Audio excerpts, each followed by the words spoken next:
Hello, this is Cotton Stoops, and welcome back to another Lumion Legacy HTUC video, and today's video is on Jellusa.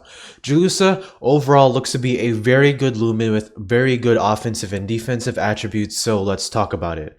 In today's video, we're going to be talking about how to use and counter Jellusa. From the counters and checks and teammates you'll need to know in order to use Jellusa in the battle, as well as the roles and sets in order to team build around Jellusa, today's video is all about how to use and counter Jellusa. So the role that Jellusa is going to be playing in your matches is a question that is very essential in order to use Jellusa and team build around it. And we can answer this with its base stats. Its base stats for the most part is pretty straightforward, with Jellusa having a low melee defense stat of 66. This implies that Jellusa, unless invested into, is going to be having a lot of bad matchups against super effective and non-super effective hits from melee attackers. But this does kind of get remedied with its speed stat of 92. This is no cleaner or sweeper speed tier, but this does let you outspeed melee attackers such as Halvantic and Borok, so if they are potentially chipped, you can hit them back super effectively and of course, kill them. So this speed tier is pretty good for Jellusa. You also have a pretty good energy stat of 99, which is on par with some roamers and will let you use a bunch of moves before you need to wait or rest. And your range attack stat of 95. While this isn't on par with most of the wall breakers base stat wise, because Jellusa has important setup and it does have pretty good coverage, this range attack stat is kind of patched up. And of course, your best attributes are your HP and range defense, both being above or at 100. This lets you tank a wide array of range hits, and because you do have a pretty good defensive typing, which is basically the same as Luminami, you can be swapping in on fire and other resisted hits pretty well if they are on the range side. This also means that Jellusa, at least against range attacking Lumions, has the upper hand because it can set up on them safely because of its bulky attributes. So, what's the role that Jellusa is going to be playing? Well, it's going to be having a pretty good setup potential because it does have the defenses like I just said, and it does have the defensive and offensive roles on many teams because of said defenses and the good coverage and speed tier. So with that out of the way, let's talk about Jellusa's sets. So, for Jellusa's first set, I'm going to be going over a nimble offensive set, which will be focused on outspeeding as much as you can and hitting as hard as possible. This ability will be used on this set with Incandescent, boosting your light type moves by 50%. This will help Jellusa hit harder, and of course, because you do have 95 range attack, most likely you're not going to be hitting anything too hard unless you're boosted. And of course, your personality here is going to be smart, nimble, very frail. Max out your damage and speed here. This will let you outspeed very brawny, nimble Halvantics, very smart or nimble Shachis, and anything below, which is pretty nice here. And very frail is because we are not using our melee attacks for this set.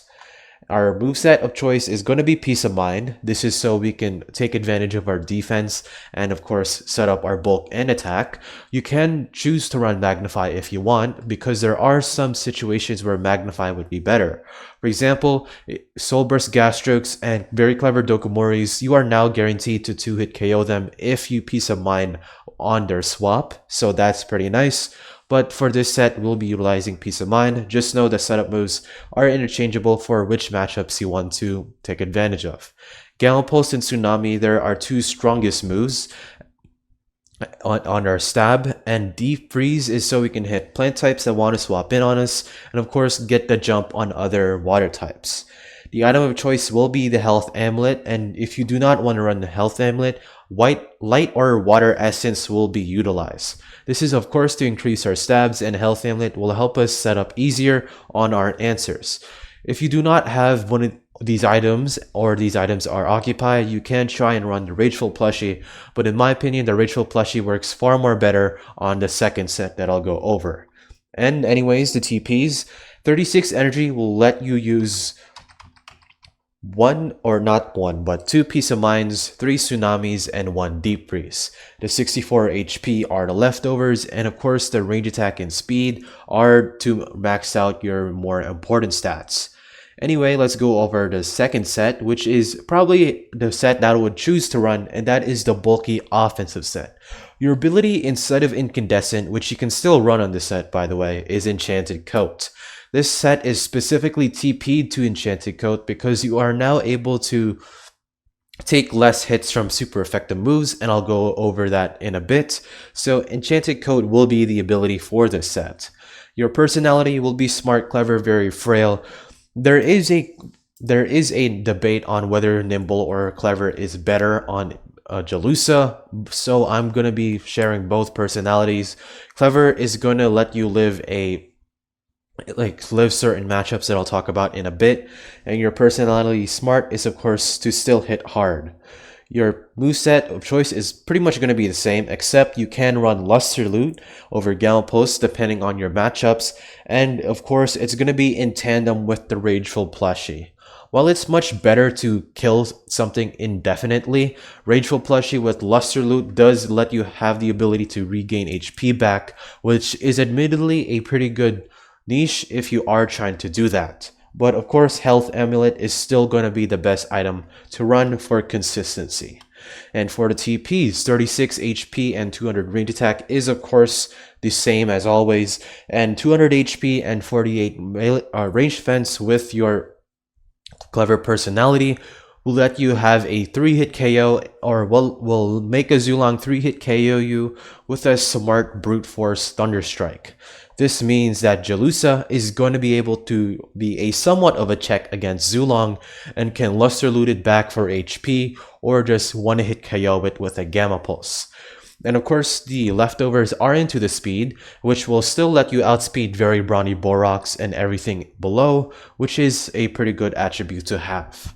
So with that out of the way, let's talk about the counters and checks and teammates for Jellusa. Offensive and defensive counters and checks are somewhat simple here, but there is a bit of off-meta threats to watch out if you are using Jellusa for defensive counters and checks. For offense, you just want to run melee attackers that can hit this thing super effectively.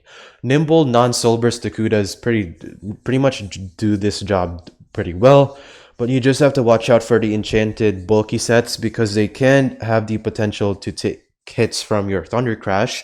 But other Lumines like Boots Halvantic, Vesperatu, Tatab, Hunter, and Spec Meteor do really well against this Lumion. Because you are somewhat limited to fast Lumions to offensively check these, you can run defensive checks as well. Using toxic types such as Diborg and Venilin are pretty good. Not only can Diborg hit it on its weaker defense stat, but it can choose to barter it off with Heavy Shackles, something like that. Venilin can also do the same, and it also does have Charade, so it can break through Jellusa potentially. It also does have the ability to poison it as well, which is always nice. And Gastrok here, as long as Jellusa is not very smart, or it's smart and a Magnify, Gastrok will be able to stop Jellusa. Wobelisk, of course, with Jellusa being a Lumion that relies heavily on setup, Wobelisk will still have the niche to ignore that setup with its ability, and of course hit it back super effectively with Deep Freeze or Electro Punch. And Chartiki here is a soft check here as well. Chartiki can stop it from setting up, but Jellusa is most likely getting to +2 if it palms on the swap, and then it palms on you when you provoke. So that is something to take note of with Chartiki. So with that out of the way, let's talk about the teammates, which is also pretty simple. You just want to run melee attackers that can hit these walls super effectively. Your Soul Vesperatu, they're just really good teammates overall for light type Lumions, especially in Jellusa's case. And as for Lumions like Borok and Metatoad, they can help deal with the walls, specifically toxic types. And fun fact here, if you are running one spec move Metatoad with a very smart personality, Psycho Blast is a 99% chance to 2-hit KO very clever Soul Burst Gastrokes, which is something to like. So with that out of the way, let's talk about the conclusion and my thoughts on Jellusa. So I think Jellusa is a really good Lumion. If you've seen my tier list video, then you can pretty much see how well Jellusa does in the metagame. I didn't mention its defensive attributes too much, but it should be noted that Jellusa has really great defensive attributes. Because it does have the Luminami typing, it does have the ability to resist a lot of important moves, and unlike Luminami, it is more offensively oppressive, so it can threaten those out even more. It also has a great coverage, specifically Deep Freeze, so not only plant types can't swap in on you, basically any water type in existence doesn't want to swap in on you either, which is a very powerful trait to have. What's Jellusa's going to be the biggest answer, or the biggest competition for it, is actually other Luminamis, because the main thing with Jellusa is that because it does have the same type as Luminami, it's gonna not have the ability to be put on a lot of teams with Luminami, and that just limits Jellusa heavily because Luminami, just like in any metagame, is projected to be one of the most used Lumions ever.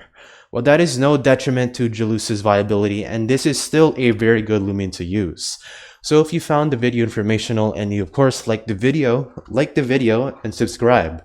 You can join the Discord where I will give out PvP advice, like PvP advice on building teams. There's also a pretty good community there that can also help you.